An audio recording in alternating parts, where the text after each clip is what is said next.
Good morning. आम्ही चाललो आहे आज पाडगावला.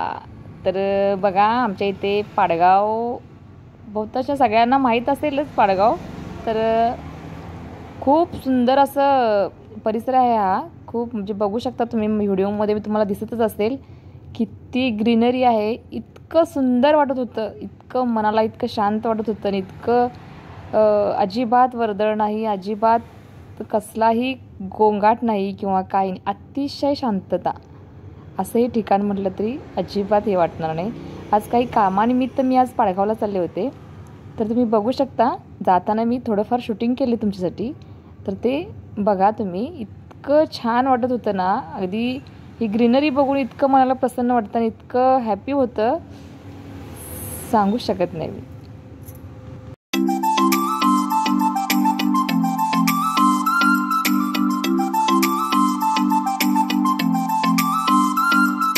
पाडगावमध्ये गेल्यानंतर मौनी महाराजांचं मठ आहे.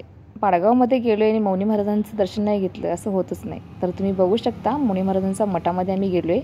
तिथं दर्शन घेतलं आम्ही दोघांनी पण. तर तुम्हाला तुमच्यासाठी मी तिथं शूटिंग केलं आहे. बघा, अगदी आतमध्ये नाही जाऊन करता आलं मला, कारण खूप आतमध्ये हे आहे, अंधार आहे आणि आतमध्ये जायला परमिशन आहे की नाही आय डोंट नो. सो नाही केलं मी आतमध्ये जाऊन वगैरे. पण जितकं मला करता येईल तितकं मी तुम्हाला शूटिंग करून दाखवत आहे. बघा तुम्ही, आतमध्ये मौनी महाराजांचा हा मठ आहे. अगदी समाधी आहे तिथं त्यांची आणि खूप म्हणजे खूप छान असा मठ आहे हा. कधीतरी अगदी नक्की कधीतरी पाडगावला आला आणि मौनी महाराजांचा मठ नक्की बघा. बघू शकता तुम्ही किती सुंदर, म्हणजे अगदी ते म्हणजे नक्षीकाम आहे. खांब आहेत आतमध्ये. त्यानंतर बाहेरच्या बाजूला, हा परिसर बाहेरच्या बाजूचा आहे. कशा पद्धतीनं त्याचं स्ट्रक्चर आहे बघा, बांधलं आहे कसं बघा. ते खूप प्राचीन मठ आहे हा. खूप सुंदर आहे, खूप शांत वाटतं. इतकी शांतता होती ना की अगदी खरोखर खूप खूप अगदी मनाला खूप शांत वाटलं. अगदी धक्काधक्कीच्या जीवनामध्ये अशा ठिकाणी भेट देणं, एक धावती भेट होती आमची. धावत्या भेटमध्येच मी तुम्हाला शूटिंग करून दाखवत आहे. तर तुम्ही बघा किती सुंदर आहे. अगदी प्राचीन आहे, खूप प्राचीन असं बांधकाम आहे. प्राचीन पद्धतीनं बांधलेलं आहे आणि अजून तसंच आहे. मी नक्की कधी आला तर पाडगावला नक्की भेट द्या. खूप सुंदर आहे. अशा पद्धतीचं हे बांधकाम आहे. आता इथं सेल्फी पॉईंट एक तुम्हाला दाखवते मी. सेल्फी पॉईंट देखील त्यांनी आता तयार केलेला आहे इथं नवीन. हे बघा, हा बघू शकता, मधाचं गाव पाडगाव.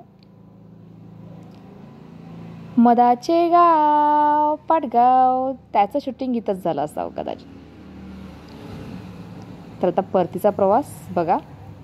ही जी तुम्हाला जी वेगळ्या प्रकारची ही जी झाडं दिसतात ना, ही पाम नावाची झाडं आहेत. पामची ही झाडं वेगळ्या प्रकारची दिसली, त्यासाठी शूटिंग केलं. बघा, पावसाचं वातावरणामध्ये झाडं कसं झालंय छान पावसाचं वातावरण. तिथं त्यांची बाग अगदी आमच्या डोक्यावरतीच होता, जसं काही जणू काही फक्त अगदी रस्त्यावरतीच पाऊस लागणार की काय असं वाटत होतं. अगदी अशा पद्धतीनं पावसाच्या ढगाचं वातावरण झालं होतं.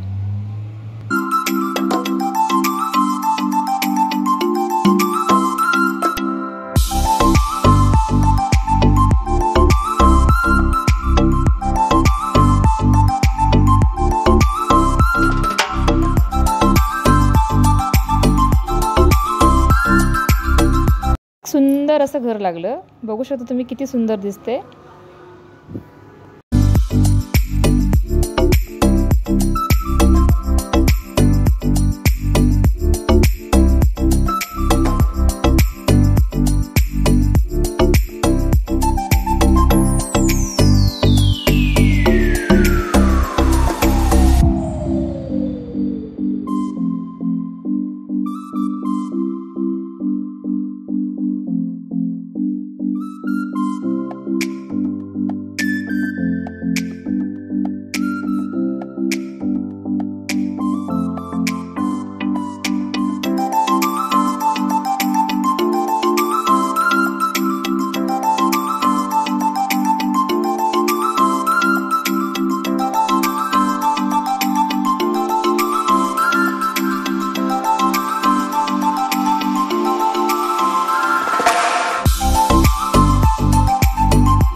पावसाळा म्हटल्यावर कांदा भजी तर आलीच हो.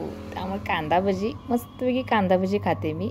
बाहेर मस्त असा पाऊस पडतोय आणि गरम गरम भजी घेतलेत आणि पावसाचा आनंद घेत मी भजी खात आहे. या तुम्ही पण भजी खायला.